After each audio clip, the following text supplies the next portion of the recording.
This is Dan Cohen with Behind the Headlines. Major development in Haiti. President Jovenel Moïses is dead. He was assassinated in his home early this morning by unknown gunmen. His wife was injured and is reportedly in Miami being treated now.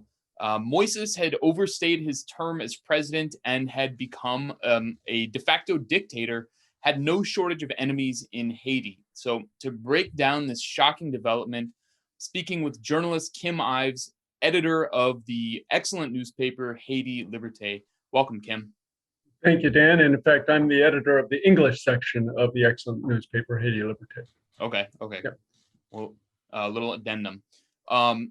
So first, can you just tell me what you know so far about the assassination? When did it happen? When did it go? How did it go down? What are the details that we know at this point? Well, there's a lot of rumor flying around, but it seems that between 3 and 4 a.m. this morning, 9 brand new Nissan patrol vehicles pulled up to the presidential compound up in Pèlerin, which is a mountain enclave where the well-to-do live, above Port-au-Prince, up in the mountains, up by Pétionville, where most of the ruling class, the bourgeoisie, lives. And they apparently said they were with the DEA, maybe to put down the guard of the USGPN, that's the special unit for the presidential guard, and came in and shot the president and wounded his wife. That's about all we know for sure. Right now, there seems to be a situation on the Place Saint-Pierre in Pétionville, just down the hill, where 2 of the commando unit that carried out the killing were apparently snared by Haitian police and are in a hostage situation. They've taken a few policemen at the police station on the central square there in Pétionville hostage. And so we'll wait to see how that plays out. But of course, the big question everybody's asking is who sent them and who paid for them, because it was definitely a very well-financed, well-planned operation. They had the layout of the presidential compound. They knew where they were going, knew what they were doing. And so this was something which wasn't spontaneous, had nothing to do, it appears, with this week's events, which were also quite bloody, with about 15 people being killed on Delma 32, a populous area downtown. 2 journalists, one an activist and journalist, and the other journalist killed. So the operation seems to have been planned and financed very well. And so we have to find out who was behind that. I've seen some reports, I know you've seen them too, that the assassins were speaking Spanish. Right. Obviously, Haiti is a French Creole speaking country, so that would mean that they're foreign. Right. I can't help but wonder if that's true, or if it's maybe a way to throw people off the trail. What's your sense of that? No, detail? I think it was, judging from the sophistication of the operation, I think it was probably foreign mercenaries. This is not the first time they've been used in Haiti. I did a piece 2 years ago in the Intercept about 8 mercenaries who came down. They were hired by Jovenel Moïse to come and steal $80 million of funds that belonged to Venezuela out of the central bank. Apparently, they couldn't be transferred to Venezuela, and they were going to take it and use it for I don't know what, but they got foiled by the Haitian police. So mercenaries have been used before in Haiti, and all indications are that this was a mercenary group. There seems to be a video out. I have not seen it yet, but I'm told that you can hear somebody speaking English with an American accent. I'm not sure what type of American accent is on that video. Is it a fake? You know, this often happens when there's the big news story in Haiti, that a lot of fake stuff goes up. There's already a fake picture of Jovenel lying dead on his back with a bloody shirt. But I was recently called about a half hour ago to be told that that was a faked picture. So, you know, this is the kind of thing that's going to be going on for the next few days. Can you talk about who Moïse was? You know, what is his constituency, his connections domestically and internationally, so people just, you know, understand what he represented? Well, it's to really understand Moïse, you have to understand his mentor and the guy who anointed him president, which was Michel Martelly. Basically, I will have to go back, in fact, a little more, back to really 35 years to 1986, February 7th, when Jean-Claude Duvalier was driven from the country. And there followed about 5 years of real tumult in Haiti, coup d'etats, mass demonstrations, and it all ended on December 16th, 1990, with the election of a liberation theologian, priest Jean-Bertrand Aristide, who foiled U.S. election engineering for the first time recently. And this caused, of course, great alarm in Washington. They were very upset by this. And in fact, it went on to be sort of a model, because Hugo Chavez in Venezuela and Evo Morales in Ecuador and others throughout the continent saw what the Haitians did, and they began the pink tide. So at that point, the U.S. immediately set the engines of regime change going and carried out a coup 8 months later in September. 8 months after his inauguration on February 7th, 1991. And they carried out a coup which caused, they say, the death of maybe 3,000 to 5,000 people.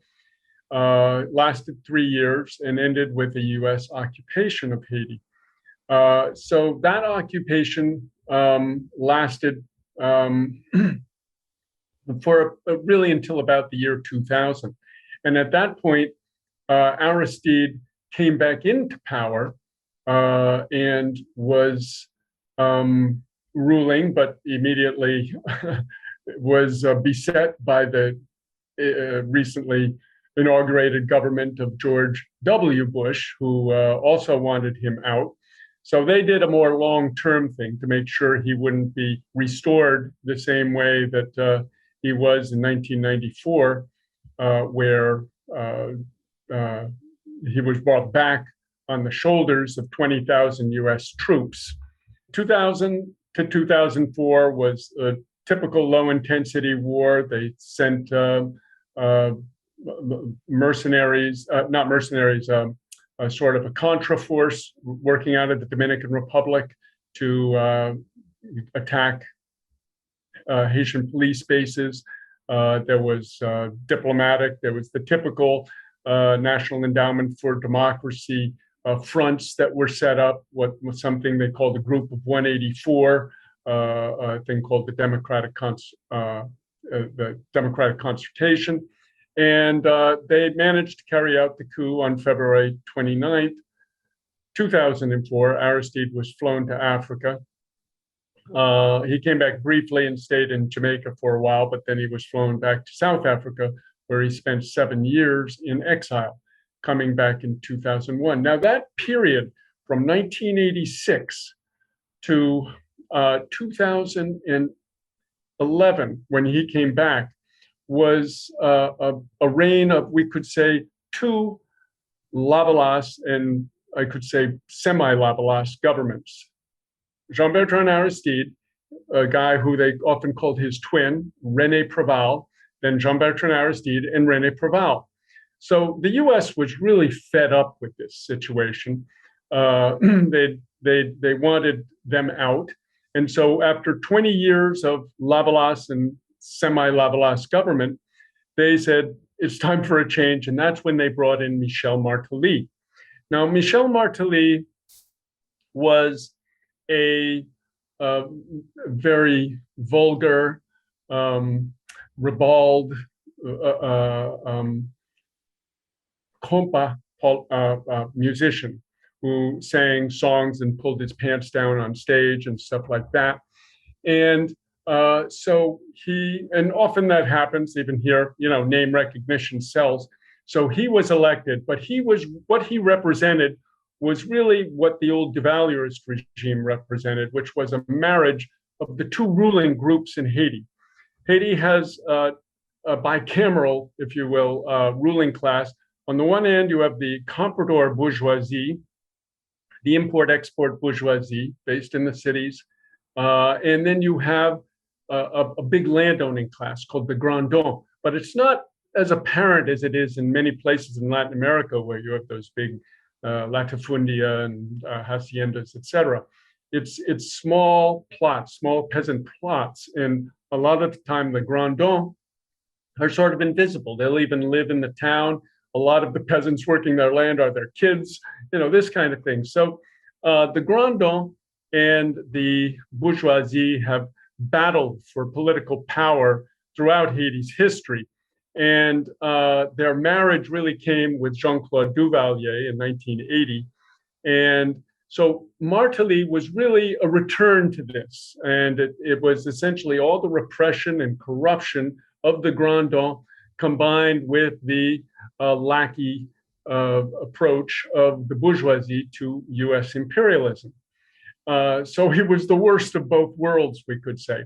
And he came in, his government was, which was from basically 2011 to 2016, was marred by tremendous corruption, repression, etc. And I should not neglect to say that it was, in fact, Hillary Clinton at the very peak of the Arab Spring, who flew in January 2011 to read the riot act to René Préval to say, listen, your candidate, a guy called Jude Celestin, who had come in second and was going to be in the runoff, he's not going to be in the runoff anymore. It's going to be Michel Martelly. So the U.S. shoehorned in Michel Martelly and this, what I call a clown mafia, which proceeded to basically burn through the money of what was called the Petrocaribe Fund. In 2008, Préval had negotiated a deal with Hugo Chavez for Haiti to get about 20,000 barrels a day of Venezuelan crude. But Haiti had a special sweetener because it had only to pay 60% of their bill up front. The remaining 40% went into this Petrocaribe Fund. And that could be used for building roads, schools, clinics, whatever the Haitian people needed. And this was Chavez's way of not only building goodwill, but creating an alternative to the International Monetary Fund and World Bank, et cetera. It was a brilliant idea and should have worked very well, except that in came Michel Martelly, and he burned through like 75% of it in his 5 years. And so basically they had a ticket and for free rides everywhere. And they ended up buying houses on the Gold Coast of Haiti, and a lot of the money disappeared. And there was a whole movement, which we can go into later if we need to, that emerged under Jovenel Moïse, asking where did the Petrocaribe money go, about $2 billion. So as Martelly was basically being forced out because he didn't hold elections either, the population rose up and basically said, you are leaving. And the candidate that he put forward was Jovenel Moïse, who was not like him. Martelly is sort of a light-skinned, mulatto-ish guy who had a kind of a bourgeois look, we could say. Moïse who is very dark and skinny, was very dark and skinny, looked like somebody from the Haitian countryside. So he was the perfect sort of stand-in for this party, which was seen as a bourgeois party. And but he was a front man. In Haiti, they call it the politique de doubleur, the politics of putting a front person, a blackface in front. So in came Jovenel Moïse, and things got even worse because Donald Trump, when he came into power about the same time in 2017, immediately slapped a bunch of new sanctions on Venezuela, made it impossible for the Petrocaribe Fund to continue functioning, for the cheap oil to continue flowing. And therefore, Jovenel suddenly had no money like Martelly had. So now Jovenel, who had come into power with everybody happy that the same festival of corruption was going to continue, suddenly he had to go to the bourgeoisie, who had gotten all kinds of sweetheart deals for energy, for ports, for a lot of different elements of the economy. And he said to the people, you guys got to cut me some slack because, I don't have the money anymore. The Petrocaribe is finished. But they weren't having it. They said, no, we're running this show, not you. You're just our puppet.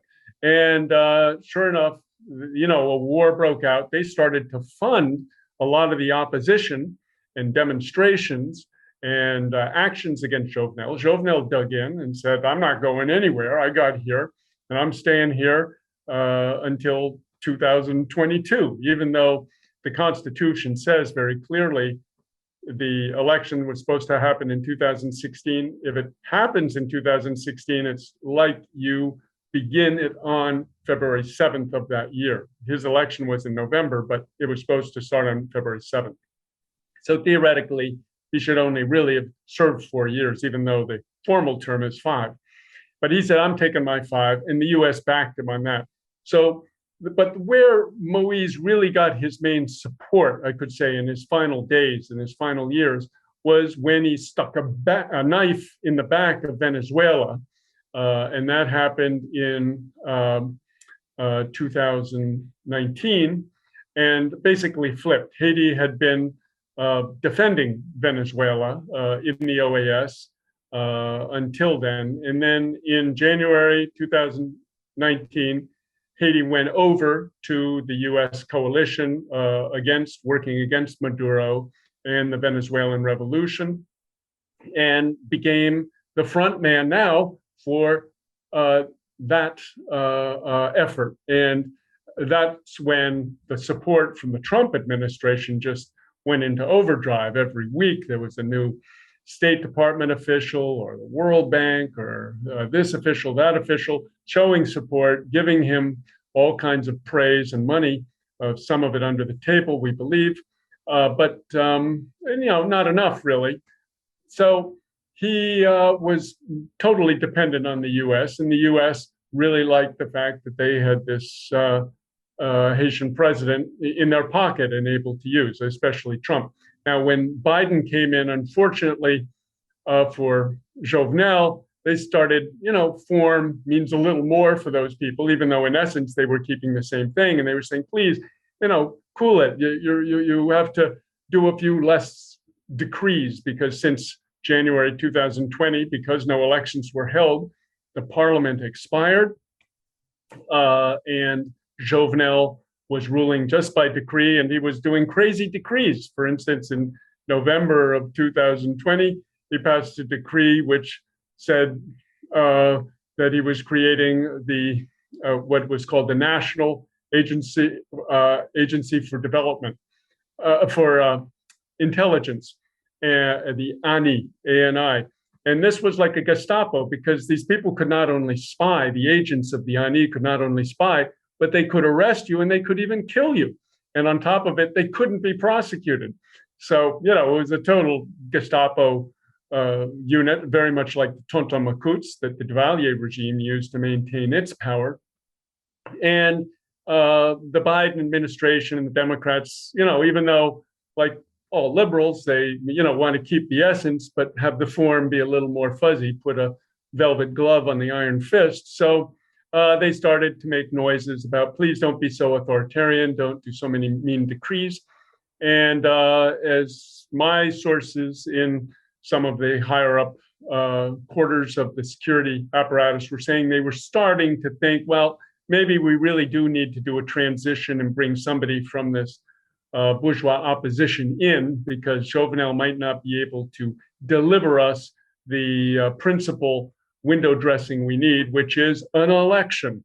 And that was supposed to take place in September and November. Now, obviously, that's not going to happen now, nor is his constitutional referendum going to happen. But this was essentially the power behind it. At the end of the day, when he died, it was principally the U.S. which was propping him up, and a few families in the bourgeoisie. Yeah, I mean, what you said about Venezuela, I mean, Juan Guaido, the failed coup leader of Venezuela and permanent self-declared interim president, was one of the first people that I saw to tweet out condolences and his outrage about the assassination. I guess one thing I wonder, I know there's been speculation, there's all kinds of speculation, of every which way possible. Could it be that that Moïse outlived his usefulness? I mean, if the US, wants to have some kind of transition, it seems kind of crazy that maybe the US would be behind this, just assassinating him if they want it to be, prettier and kind of have some faux democratic look to it. Right. Well, there's a couple of antecedents to consider for that scenario. So let's think about that for a minute. The first U.S. occupation in 1915 was essentially justified by the fact that a crowd tore limb from limb a Haitian president who had sought refuge in the French embassy. And they said, oh my God, these people, they can't deal with democracy, which is similar to what a New York Times article early in the day said. They removed that when everybody made outcry. But that might have been some of the thinking. Now, we do know the U.S. has had puppets in countries, but if they've been resistant to removal, they've had to appeal to a higher authority, the gun. We saw this in the early 60s with the removal across the border in the Dominican Republic of Rafael Trujillo, who was there for 3 decades as the Dominican dictator working for U.S. interests. We saw it in Vietnam about 2 or 3 years later when the Kennedy administration rubbed out Diem, who was their puppet in Vietnam. So they've been known to do this, but did they really need to do it with Jovenel? If they had said to Jovenel, listen, we got a nice little condo in Coral Gables for you, get on the plane and let's call it a day, I think he would have done it. So my guess is that it's more coming from the bourgeoisie. And this is because there is a revolution underway in Haiti. The huge lumpen proletariat of Port-au-Prince has grown to over 3 million people. 50 years ago, Haiti was primarily an agricultural society, small peasants, but due to neoliberal policies, the dumping of rice under the Clinton administration on Haiti and destroying Haitian rice production, destroying the lemon production, the coffee production. A lot of the dumping is coming from the Dominican Republic too.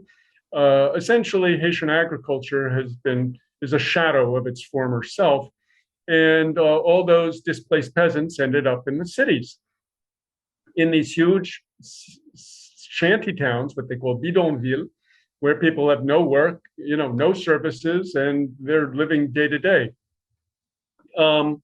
As a result, what have emerged are strong men in these neighborhoods, gangs, some of them engaged in kidnapping and crime and terrible things, preying even on their own population. But there's another faction that emerged, which called itself the G9. It's called the Revolutionary Forces of the G9, family and allies. And they were against the criminal elements.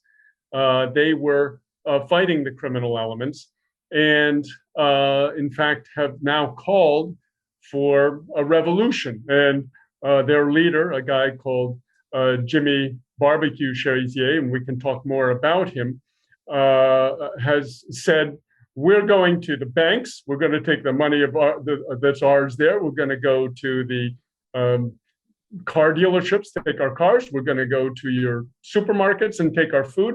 So he's calling for a revolution of the people in these shanty towns, of the lumpen proletariat, against this bourgeoisie, 12 families, as he says, who control the entire economy, the ports, the factories, they own a lot of the land, etc. So I think they were scared to death of this guy. That he's scared the daylights out of him.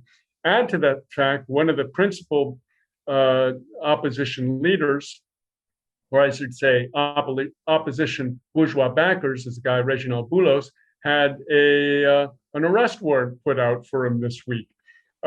So between Cherizier's revolution, which looked like the end of the world to them, plus the arrest warrant, I don't think it's far-fetched to think that a number of the bourgeois, or maybe one, or maybe a consortium of them, because this operation definitely cost some money, may have got themselves together, hired these mercenaries. They go in, they do the job, they get Jovenel out of the way, and now they're going to concentrate on putting down this rebellion from the shanty towns, put down this lumpen proletariat. Now, their big problem there is, how are they going to do it? They need somebody strong in leadership, and Jovenel was not that. Jovenel was embattled. Jovenel was isolated. He had no state authority. So they need to get a strong leader in. They need to reinforce the 15,000-member police force. There's only 500 soldiers in the army.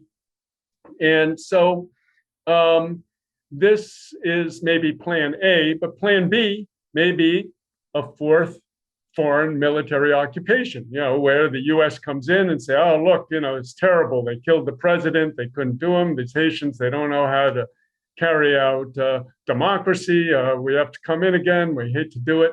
And, they tried to send in another UN force. Their big problem there is, though, they've declared war on China. So China can say, hey, screw that. You guys aren't doing anything with this Security Council. You're not getting any Chapter 7 again for Haiti. We're put the kibosh on that. So, Biden may find himself between a rock and a hard place on this one. I don't know if they're going to be able to get a fourth military occupation in a century into Haiti, and the Haitian people certainly are not going to accept it. So we have a very complicated situation. Can you talk a little bit more about this figure, Jimmy Cherizier? Yeah, I mean, it seems like he's talk about how he's portrayed in Western media, by the kind of Western NGOs, and how popular is he? How powerful is he? How it sounds like you're describing a real threat to U.S. neocolonialism. And this, dependency relationship that's existed for a while. So, tell us about him more. It is a real threat. I mean, he was a stellar cop. He was a gung-ho cop with a special unit of the Haitian police, highly trained, called the Departmental Unit for the Maintenance of Order, UDMO. And their job was basically to put down the rebellions of the gangs and any demonstrations and that kind of thing. And there was a problem with gangs over in Grande Ravine, which is one of the principal areas of kidnapping in Haiti. And he was asked, he ran one of the bases out in Cité Soleil. He was asked to bring 10 soldiers. In fact, he could have sent 10, but he went himself as well. And this was all under UN command. There was a UN oversight of the whole operation. And they went in there. And in the course of the operation, they thought they were just collecting some guns that were being hidden at a school there. And it turns out in the room where the guns were, there weren't just the guns, but there were guys in the room. And when the cops went to go open the door, the guys opened up. 2 cops were killed. and all hell broke loose. The gangs and the cops were skirmishing. At the end of the day, 9 or 10 people were killed. The 2 cops were killed as well.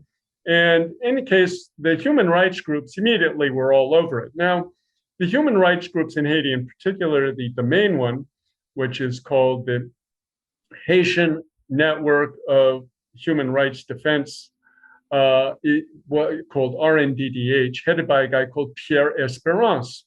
Now, they work very closely with the U.S. Embassy, and are I don't know their funding. I haven't investigated it, but I believe they get funding from all the usual suspects, probably Soros, NED, etc. I mean, I can tell you, I'm just, looking on the NED website, I can see last year they got 60 grand from the National Endowment for Democracy, the regime change arm of the U.S. And there's, that's just 1 year. So yeah, we can imagine that it's more. No, he's a very valued asset, and they've done some good work. I can say in the mercenary piece I did a few years ago, I worked with Espérance, and he was helpful, introduced me to the cops, and I was able to get the serial numbers on the guns the mercenaries illegally brought into Haiti and so forth. But at the end of the day, so in any case, Cherizier is basically hung out to dry by the police leadership because they're terrified of this human rights groups, because that means they're going to be in trouble with the U.S. and maybe they won't get a visa to go to their house in Miami if they have a chance to buy one, et cetera, et cetera. So they said, okay, we're going to make Cherizier the scapegoat. So now the guy has been, suddenly woken up, and he goes back to his poor neighborhood where he grew up. He was the son of a street vendor, a woman who sold barbecue meat. That's where he got his middle name, Barbecue, Jimmy Barbecue, because there were 3 Jimmys in the neighborhood. So they gave each one a last name given what their parent did. So there was Jimmy Barbecue. And he proceeded to say, I'm going to put order here in my neighborhood, because there were a lot of criminal gangs doing kidnappings. They were doing things like, hey, Joe, I see your daughter over there. Have her come over my place at 6 o'clock, and, basically rape and all kinds of other criminal activity. And basically he went with his other UDMO guys, and they went to the guys with their M16s in front and said, listen, you guys, you're either going to stop what you're doing or we're going to kill you, or you can leave. And a lot of them left, and they fled to other neighborhoods. So around this time, he's in dealings with leaders of the opposition, guys like Yuri La Tortue, and who the WikiLeaks cables that Haiti Liberté published a decade ago called the poster boy for political corruption, a mafia don, et cetera. And a guy like Reginald Boulos, who we've talked about, who is one of the big bourgeois families. And what he found was, like, when Reginald Boulos said, listen, you see that Toyota dealer across the street on Delma? I want you to burn it down. It belonged to a family Saliba. But Cherizier said, we're not going to burn that down. We've been, helping this guy. He's been giving us protection money for years. So he saw what kind of scoundrels, what kind of scumbags this bourgeoisie was, and Yuri La Tortue. So he started to turn against these opposition figures too. And so he started to say, a pox on all of them. I'm against the whole system, and I want to get rid of this stinking rotten system and make a revolution and get food, clothes, housing, hospitals, schools, internet, roads for our people who are living, they're pooping in plastic bags and throwing it in a canal. This is the kind of life they're living. He showed me around the poor neighborhoods there. And you went and met him. Yes, I went. I spent a couple of days with him back in April because I wanted to see, who is this guy? Already my editors had, kind of flagged him and were watching him with great interest. And I said, we need to find out who this is. So I spent a couple of days with him, talking with him at length, interviewing, getting toured around. And, he's the genuine article. He's a natural leader, very charismatic, very articulate, very intelligent. And he, really, and there are 2 things, as I say, in Haiti, for a leader to succeed, there are two features you really have to have. You can't be greedy, and you got to be brave. And he's not greedy. Here's a guy who would come, to see him after going through the various layers of security. And he's sleeping on a mattress on the gallery of a house in this, poor area. So he's not a fancy guy trying to, make money. He's living with the people. He's down with the people. And he's very brave. He's the kind of guy, like in that operation that they did in Grand Ravine. He could have sent somebody else, but he went himself because he felt it was important that he be there to lead his men. So he's got this persona, which makes him a quote unquote natural leader. And but he has been totally vilified, one by this RNDDH, who, according to him, this Pierre Esperance came to him via a mutual school friend. He went to school with another opposition leader called Ronnie Timothée, who came to him and said, listen, Pierre has a question to ask you. Will you rub out his rival, a woman called Marie-Yolène Gilles, or Lélène? And, Cherizier was totally shocked and outraged by the question, said, get out of here, So this was just before a second massacre happened in a nearby town of La Saline. Now, a nearby neighborhood of La Saline, right across the main boulevard in Port-au-Prince. Now, La Saline, is a big teeming area where actually Jean-Bertrand Aristide got his start as a parish priest, a liberation theologian in the church that was there, has since been burned down, St. John Bosco. And so the people from there said, listen, we're about to have a big fight here, and a lot of the guys that you ran out of Delma 2, 4, and 6 are probably going to come back here through the corridors, through these little tunnels that come across the street. Can you make sure you don't let them escape in here? And he said, no problem, we don't want them. And so in any case, he says that's the extent of his participation. He had nothing to do with the La Saline massacre, but in Pierre Esperance's report, he was cited as the architect, the guy who planned it, etc. Meanwhile, the opposition is getting afraid of him, mad at him. And in fact, the gangs up in the area of Bel Air, which has a gang called the Baz Cameroun, run by a guy called Don Cateau, who's part of the opposition, they started to attack the Delma. And Cherizier, while he's not going to attack you, if you attack him, he is going to punch back. And he says, if you hit us, we're going to hit you back harder. And so a war sort of starts between Bel Air and him. But the people in Bel Air are pretty smart about their way to turn things. And so they say, oh, we're the victims. They came in, they're burning. He said he didn't even burn houses. He denies a lot of the charges they have put on him, but they painted him, and especially with this RNDDH alongside, as this monster, as this guy just killing people.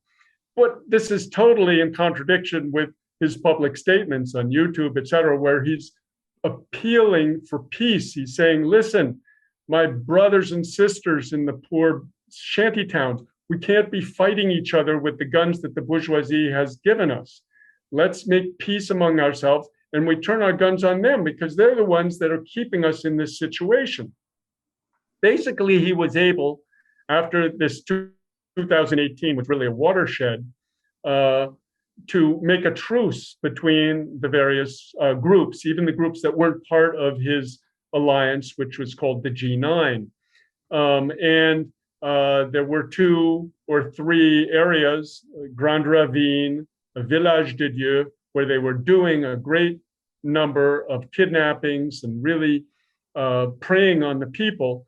He was opposed to it, and they fought it, and they said, we don't like it. At one point, he even said, I'm going to go down to Village de Dieu and stop that. And Village de Dieu said, well, we're going to come and get you.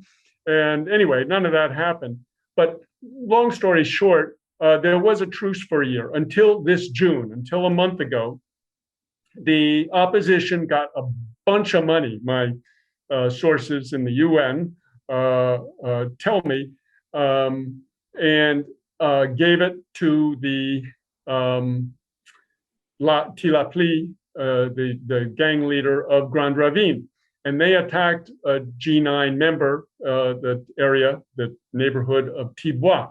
And that began a war. And then Bel Air attacked Delma. And then in Cité Soleil, the G9 groups started to fight with the opposition groups, the non-G9 groups out in Cité Soleil. So the whole city for the past month has been consumed with a lot of inter-neighborhood fighting and wars. So just last Wednesday, he went and he said, please, please, please, let's make peace. I plead with you, Bel Air. So this is not a guy waging war. He's trying to make peace between the people. So the whole picture that's painted of him in the press, and again, the ones that echo the RNDDH, which again is an arm of, as you say, NAD and the US Embassy, surprise, surprise, are the Washington Post, AP, a thing called Insight News. I think it's Insight, which is another NED outfit. And this is then echoed through all the radio stations, which are again owned by the bourgeoisie. So they've made the boogeyman is the guy fighting the boogeymen. So Cherizier has been totally demonized.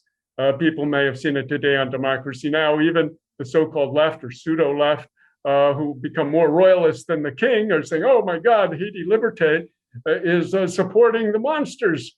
And, but they haven't gone and met with the monsters. They haven't talked to the monsters or even to his so-called victims, many of whom said, listen, RNDDH came and they put words in my mouth. I wasn't a victim of him, but, they were going to give me some money and et cetera, et cetera. So this is the situation. We have this boogeyman being created in Cherizier, and he's being radicalized by this, Dan. He's being, he didn't get his political playbook out of, Lenin or Marx or Frantz Fanon. He just learned it through betrayal after betrayal. So he's learning as he's going, but he is a natural leader. And we at Haiti Liberté are doing our best to try to guide and influence him. He's not one of us. He's not out of our organization, but I think he's the real deal. And I think the revolution that he has ignited, you never know where it's going to come from. Sometimes these things pop out of places you didn't expect. And this time it's coming out of the lumpen proletariat of Port-au-Prince. One last thing. It was Frantz Fanon, really. I mean, Marx and Engels, and I've said this on other shows, Marx and Engels, looked very askance at the lumpen proletariat. They called it the dangerous class, etc. But Lenin, Mao, Amilcar Cabral, and above all, Frantz Fanon said in his writings, he said, there are two classes we in the neo-colonies really cannot neglect, and we have to work with them. One is the peasantry, which at one point was cast aside by communists, but then Mao and Fidel showed that the peasantry can be very key to making a revolution. And Frantz Fanon said the lumpen proletariat, because of course the Algerian Revolution in the 1950s was largely carried out with the lumpen proletariat. One only has to go watch the fantastic film Battle of Algiers to understand that story. So we feel this lumpen proletariat uprising that is happening is very important, cannot be dismissed, cannot be backhanded. And it's very unfortunate to see leftists and pseudo-leftists and people who should be thinking and analyzing more, falling into basically what is a US Embassy talking point line of demonizing the guy who really is bringing change. Because frankly, in the short space of a year or two, Cherizier has done a lot more. He's got guns, he's got arms, he's ready to fight. These people have nothing to lose. And that's what Mao said. He said, the lumpen proletariat, they are very brave. So we are at that moment where they have done more to really put revolution on the table in Haiti than the left has done from their salons and parlors over the past 2 or 3 decades. So to kind of bring it back to the assassination of Jovenel Moïse, you're saying that basically it's the bourgeoisie's fear of revolution that likely spurred this apparent foreign operation of foreign mercenaries to ice him in order to basically bring someone in who is in what they hope is capable of stamping out this revolutionary movement. That's my working hypothesis right now, just from the facts that I have, because I think that he scared the daylights out of them. They really said, this is coming like a freight train. We got to move fast. Jovenel was, a stick in the mud. He didn't want to be prosecuted for the Petro-Caribe crimes. It was found that he got a lot of the corruption, the billions of dollars that were and millions of dollars that were embezzled basically from the Petro-Caribe fund. It was also a matter of pride. He'd gotten there. Here was a guy who was basically had been a poor peasant from the northeast of the country who had arrived in the presidency. And so there's a lot of pride involved too. And, simply he I don't know what other kind of deals he might have had, but the fact is he was not ready to move despite incredible amounts of pressure, both from the people and from the bourgeoisie on him. So I think they said, we got to get this guy out of the way. This was their solution, ice him, as you say, and then try to get in a transitional president. Now, who's going to be president? That's the big question. The nominally, the constitutionally, the next guy who's supposed to step in is the president of the Supreme Court. He just died of COVID, which is ravaging Haiti right now last week. His funeral was supposed to be today. And they have a new prime minister who was named on Monday, a guy called Dr. Ariel Henry, who seems to also be some kind of U.S. agent. He was part of the Council of Sages, which helped carry out the transition from Aristide to the de facto government after the 2004 coup. So they seem to be trying to bring him back. But the other one constitutionally that maybe they can try to slip in there is the head of the Senate, who 1/3 of the Senate still exists. That's the only thing left of the parliament that hasn't expired. And the head of that is a guy called Joseph Lambert, who is an old, very reactionary, very corrupt, very ruthless politician, but he's been around since the king was a corporal, as they say in Creole. And he maybe could end up being the interim president. I don't know. But more than likely, what the US likes to do is find somebody with a slight leftist or Lavalas, which is the name of the movement around Jean-Bertrand Aristide, who is still in Cuba recuperating from some illness, maybe COVID. And the last interim president, a guy called Prévert, was just that. He kind of worked with the Lavalas, but he was able to cross the aisle. So they're probably looking for somebody like that, somebody who will be acceptable, palatable to the people, to the liberals, to various people. They don't want to get somebody quite as crusty and throwback as Joseph Lambert, in my way of thinking. So anyway, it's a real open, but the biggest problem of all, Dan, is that, you have this revolution, which is already underway. The people, there's nothing in front of them right now. The way is open. I don't know, this guy who's at the head of the police, Leon Charles, he's like a close US tool. We talk about it from the WikiLeaks documents that we got in Haiti Liberté. People can check a lot of this stuff on Haiti Liberté.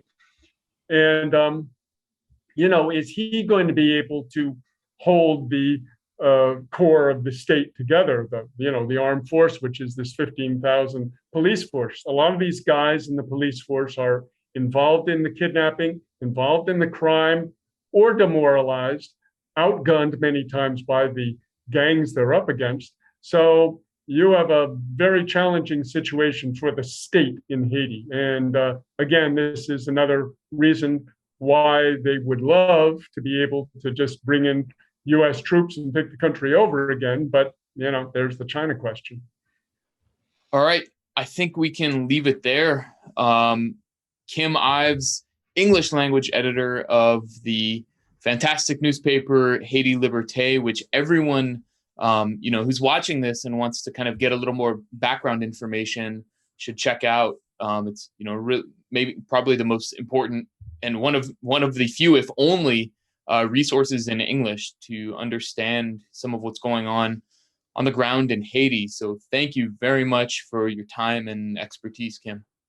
Well, great honor to be interviewed by Dan Cohen. And I loved the Killing Gaza, by the way, which we showed, of course, with Max and at Haiti Liberté. And keep up the good work.